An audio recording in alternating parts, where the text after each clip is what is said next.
Hey everybody, Rigo Gutierrez with Remax Masters here again to explain the CAR form BRE, BRNE, and the BRNN. The BRE form is the Buyer-Brokers Agreement exclusive, and we'll go into more details on all three contracts when you guys are hopefully sitting here with us in the office. And if you guys have any questions on the three contracts, go ahead and email us so we can get you guys some information for those who aren't working with us. The BRNE is the Buyer-Broker Agreement non-exclusive, and the BRNN is the Buyer-Broker Agreement not-exclusive and not for compensation. The majority, or the most common thing between all three contracts are it outlines the agreement between the buyer and the broker. There's a paragraph in there that identifies the authority of the broker and kind of outlines what the broker is expected to do. Also, it outlines the authority of the broker to suggest certain professional services in the event that a buyer doesn't have them or a seller doesn't know who to go with for all types of different things, from painters to flooring to everything. And escrow companies, title companies, and loan companies. There's a paragraph in there that goes into the duty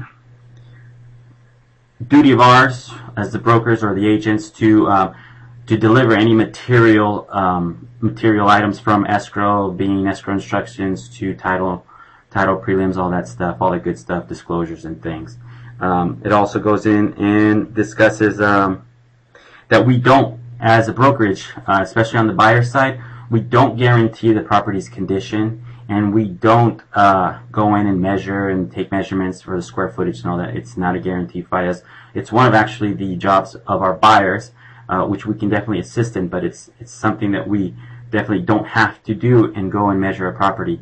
The buyers are really supposed to go out and do all types of inspections to satisfy themselves of the property's condition.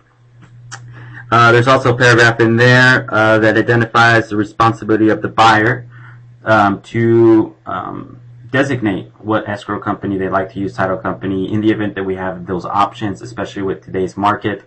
We don't always have those options. Sometimes the sellers want to retain those privileges.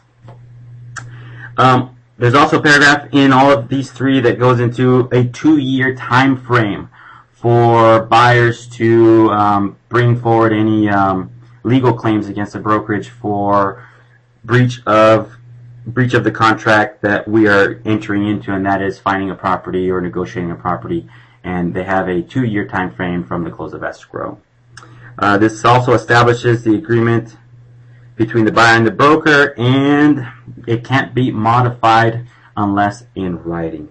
That's basically the facts that all three forms have in common. It's basically just stating and outlining what is expected from a brokerage or the agents of the brokerage and what's expected from the buyer.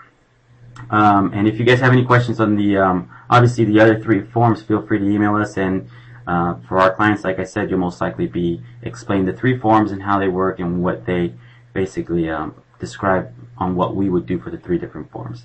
I hope you guys enjoyed this video and all the other videos, and please make sure to watch the video that is regarding the Buyer's Inspection Advisory. As a brokerage, we always advise our buyers to have an inspection done, and even our sellers. We tell them, hey, get an inspection done before we even get an offer in, because it's always nice to know what a buyer is going to come at you with when they ask for repairs or things to be done on the property.